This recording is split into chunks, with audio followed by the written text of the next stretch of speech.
The Grand Victoria Hotel glimmered under the soft amber lights of London's autumn evening, its chandeliers casting shimmering reflections across the polished marble floors. A gentle mist curled through the stained glass windows, carrying the scent of rain-soaked streets and distant chimney smoke. Amid the elegance, the lobby's quiet hum was shattered by the arrival of a lone man. His steps were calm, deliberate, carrying a small leather suitcase. A black cap shaded his face, concealing the intensity of his gaze, but his presence seemed to bend the very air around him, commanding attention without a word. He approached the reception desk, his hands resting lightly on the polished wood, and spoke with quiet authority. "Good evening. I'd like a room, please." The receptionists froze, their smiles forced, their eyes measuring, calculating. "Sorry, sir, we're completely full." A flicker of disbelief crossed his face. Then a soft, almost imperceptible laugh escaped him. The screen behind the desk told a different story. Rooms were available. His calm gaze swept the lobby, piercing through the pretense, and the atmosphere shifted. What had seemed a simple request now hung in tension, thick and heavy. Little did anyone know, the man standing there was the owner of this very hotel, and tonight the illusion of power and prejudice would shatter. If you think you know how this story ends, think again. Before we dive into the full story, make sure to subscribe to the channel and hit the notification bell, because this isn't just a tale. It's a lesson in justice, dignity, and the power of standing your ground. Don't miss a single moment. The Grand Victoria Hotel, located in the heart of London, radiated an imposing elegance. Its chandeliers gleamed like suspended stars from the high ceilings, and the subtle scent of polished wood and fresh flowers filled the air, evoking exclusivity and prestige. It was the kind of place that made every visitor feel as if they had stepped into another world, where every detail had been meticulously crafted to impress. On this cold autumn evening, the bustling streets of London were shrouded in a light mist that filtered through the hotel's stained glass windows, carrying the mingled scents of recent rain and distant chimney smoke. Among the elegant guests and hurried staff, a dark-skinned man passed through the doors with calm, measured steps. He carried a small, worn leather suitcase and wore simple but impeccable clothes, with a black cap firmly fitted on his head. His eyes scanned the lobby with the familiarity of someone who knew every corner, every detail, yet his expression betrayed nothing. The man approached the reception desk, resting his hands lightly on the polished wood. "Good evening. I'd like a room, please." The two receptionists, both blonde with flawless makeup and pristine uniforms, froze mid-conversation at the sight of him. The first gave him a quick, evaluating glance from head to toe, her eyebrow slightly arched as if measuring whether dealing with this guest was worth the effort. The second offered a smile, one that mixed forced kindness with a subtle sense of superiority. "I'm sorry, sir, but we don't have any rooms available." The man under the cap tilted his head slightly, keeping his gaze fixed on the receptionist who had spoken. Then he let out a soft, almost imperceptible laugh, as though he found something both absurd and amusing. "Interesting. Are you sure there are none?" The second receptionist began typing on the computer with exaggerated slowness, pretending to check availability, though her expression already revealed the truth. "Yes, the hotel is completely full," she replied mechanically. He slid his eyes over the screen and clearly saw several vacant rooms. His fingers drummed lightly on the counter, almost imperceptibly. "Really? Seems there are rooms available."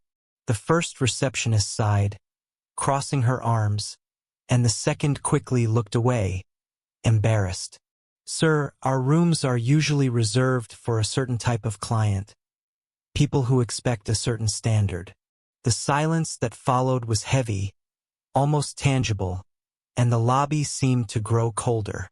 The man maintained a neutral expression, but his jaw tightened slightly. "Right. A standard?"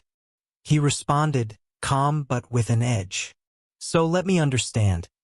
I'm here with money in hand, ready to pay like any other guest. Yet you decide that I don't meet the standard of this hotel. It's not personal, sir, said the first receptionist, in a condescending tone, but there are other places that might be more suitable for you. She had no idea she had just made a fatal mistake. The man placed both hands firmly on the counter and smiled faintly, a smile that blended serenity and contained threat. Suitable for me? He asked softly. The receptionists exchanged a nervous glance. Perhaps a motel down the street has availability, said the second, her voice sweet, pretending to help. Or we could call a taxi, suggested the first, laughing lightly, attempting to mask her disdain, to take you somewhere more appropriate. The man exhaled slowly, the tension in his movements subtle yet commanding. I'll ask one last time. Will you give me a room or not? The receptionists no longer bothered to feign politeness. We don't want trouble. Just leave, said the first. Yes, don't make us call security, added the second, folding her arms with an air of superiority. Then something shifted. The man's expression, previously calm and controlled, now radiated a dangerous intensity. So you're going to call security because a black man wants to stay at the hotel? The tension became palpable. The receptionists recoiled slightly, but none contradicted him. We just don't want scandals, said the first, now with a harder tone. Only trouble, agreed the second, her disdain evident. At that moment, the lobby doors swung open abruptly, and a towering security guard entered, broad-shouldered, his presence filling the corridor. Any problems here? Yes, this man refuses to leave, said the first receptionist, a relieved smile appearing. The guard stepped forward, stern. Sir, I suggest you leave before I have to remove you myself. The man remained still. The receptionists exchanged triumphant glances, confident the situation was resolved. But what no one realized was that the real storm was about to begin. The guard planted himself in front of the man, arms crossed, attempting intimidation. Yet the man didn't flinch. He stood tall, calm, and resolute, which only amplified the tension in the room. Sir, you've heard the receptionists. If you don't leave, I'll have to escort you out, the guard said firmly. Then the man, with an almost supernatural calm, lifted his hand and removed his cap. Silence fell on the lobby like a sudden blow. The receptionists froze, their expressions transforming from confidence to sheer panic. You have no idea who I am, do you? He said, calm yet authoritative. Who? Stammered the first, pale. My name is Alexander Whitmore. He paused, letting the weight of the words sink in. CEO and owner of Grand Victoria Hotels. The words struck like thunder. The impact was devastating. The receptionist's eyes widened. The first stumbled. The second pressed her hand to her mouth, stifling a scream. The security guard took a step back, his authority crumbling instantly. Alexander's gaze was steady, a mixture of disappointment and subtle amusement. Funny thing, he continued. I've been in this hotel hundreds of times. I've invested millions in it. I designed every detail. I built it from the ground up, and yet you decided that I don't fit the standard. The second receptionist tried to justify herself, her voice trembling. We didn't know. Exactly. You didn't know, Alexander replied, crossing his arms. Yet instead of treating me like any other guest, you assumed I didn't deserve to be here. The guard still attempted to intervene. We were only following orders. Orders from whom? Alexander asked, a cold smile forming from the policy of silent racism. He stepped forward, the silence nearly deafening. Now I will give my own orders. The receptionist stiffened. Alexander continued. You are both dismissed. Turning to the guard. And you arrived later, but you didn't ask questions. The receptionists burst into tears. The guard bowed his head, accepting his fate. Alexander placed his cap back on his head, cast one final disapproving glance, and walked out of the hotel. Outside, the chilly London breeze brushed against his face. He reflected on what had just happened. The humiliation, the injustice, but also the reversal that had turned everything around. He thought of the phone that had been stolen hours earlier while he crossed a busy street.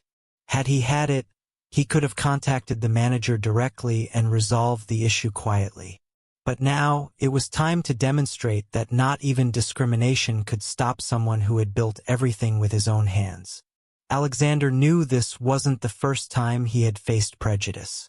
He had experienced it at other hotels, restaurants, clubs, and social events. But this time, in his own establishment, the weight of the injustice felt heavier. He glanced back at the Grand Victoria, realizing that what happened here was happening in countless other places, and that it was time for change. He inhaled deeply, adjusted his coat, and walked down the street, illuminated by the amber glow of London's streetlights. Each step echoed with confidence. Every passerby seemed oblivious, yet he carried within him a quiet determination. No hotel, no absurd policy, no veiled prejudice could ever define his worth. And as he moved away from the lobby, he thought, if this story reaches you, it is not just a narrative. It is a reminder that injustice continues, and that every action, every decision, holds the power to change realities, including your own.